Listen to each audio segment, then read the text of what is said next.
Jude and Reggie turned smartly to leave, paying compliments in their respective ways to the captain as they turned to leave.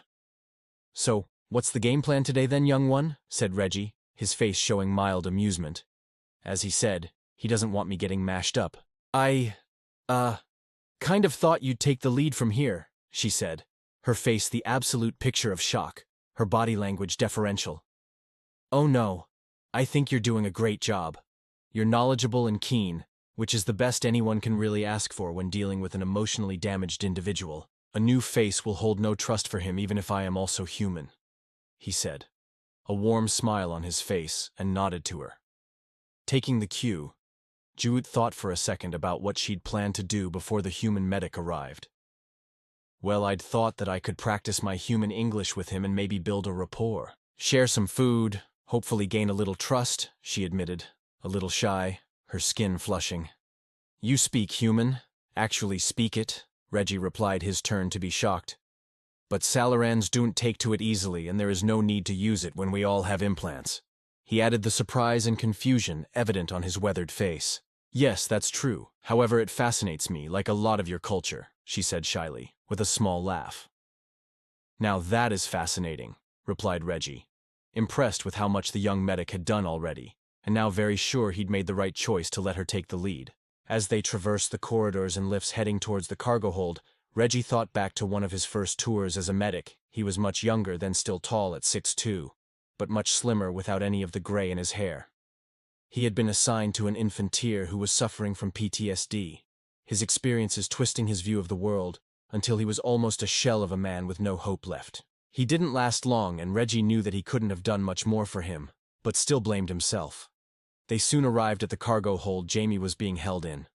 Reggie instinctively knocked on the door, to a strange look from Jude. What was that?" she asked, as they heard a disgruntled, "What do you want? You don't normally bother to knock," from the other side. "Oh, do you not normally knock?" whispered Reggie, to a shaken head from Jude. "We're here to talk, is that okay?" called Reggie through the door, the implants helping them hear each other. "Come in, I guess," came the reply as Jude opened the door. Jamie stood in the middle of the room, hands up as he saw the mismatched pair. The small, fragile Salaran, her bluish-red skin almost glowing in the light. Next to her, a large human male, slightly pudgy, graying hair, his face slightly pointed despite the rounding that comes with age. However, in spite of his fluffy appearance, Jamie could tell that he wasn't one to be trifled with. The way he carried himself betrayed years of training and combat. "Who are you?" said Jamie defensively, growing noticeably tense. Jude stood looking between the two hulks, unsure of what to do to ease the growing tension, until she finally replied, "This Reggie," gesturing towards the man with her. English still a little difficult for her, he Jude's friend. "This your idea of security?" sneered Jamie, assuming a crouched position. "No.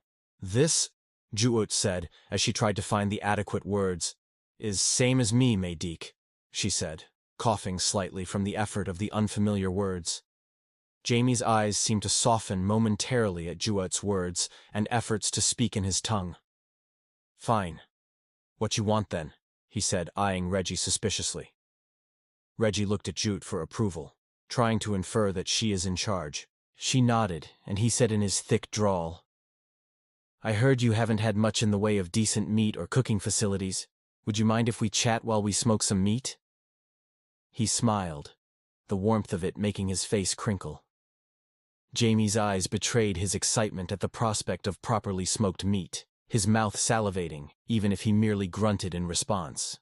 Reggie nodded as he communicated to the cargo team to bring in the smoker and haunch of Centauri sow, so named because of its centaur-like proportions, and also its home planet's proximity to Alpha Centauri.